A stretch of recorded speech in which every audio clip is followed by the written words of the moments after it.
Hello, Professor Munns. So, for passage 3, I'm really excited because I actually learned so much and I found it really interesting. I love it when things are interesting and you also take something from it, you learn something from it. Anyways, I don't want to make this too long, so I'm going to start right off with the conclusion.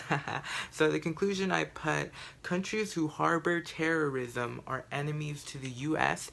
That is a statement made by Bill, and I feel like that narrative continues out throughout the entire text of passage 3. For reason number 1, I put any country that does not relinquish terrorists to the US justice system is clearly on the side of terrorists. I put this fallacy under false dilemma because he's basically saying, look, you're either one way or the other. He's creating these two sides that really don't exist. Bill is creating this fake idea that anyone that's on this side is clearly this type of person. For reason number 2, I put this sort of action means that the leaders of these countries do not wish to see justice done to the terrorists and care more about hiding murderers, rapists, thieves, and anti-democrats.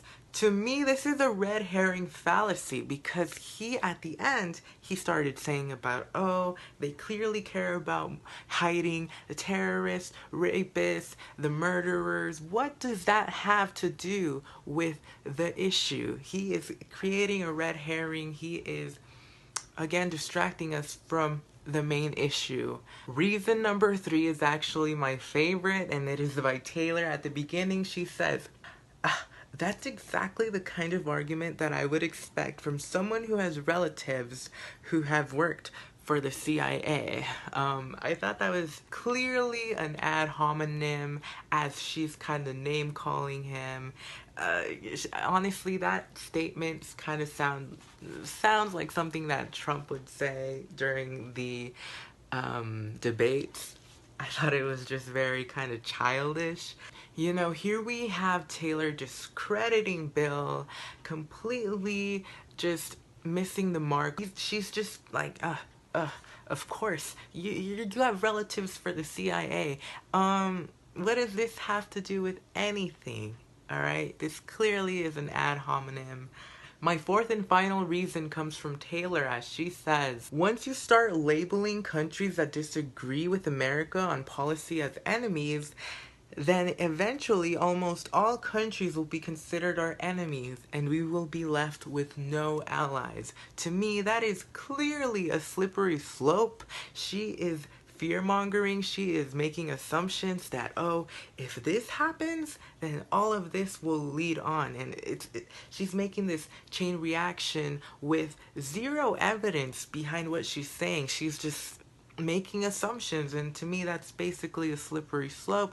Oh, if one thing leads to another, she's basically saying when there's zero evidence. And again, she's completely distracting us from the main point at hand.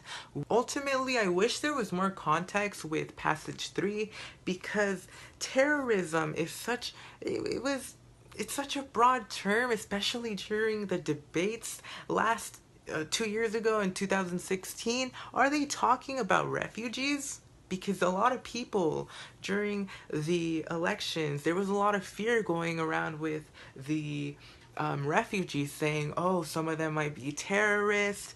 Should countries allow these refugees in? Should we allow them? That was a big debate during the 2016 elections. So to me, I'm not sure what this in specific deals with, but I definitely would love to know. Other than that, I honestly learned so much, so I feel very enlightened, and I hope I didn't make this video too messy. Yeah, thank you so much for taking the time to watch this video, and I'll see you in class on Tuesday.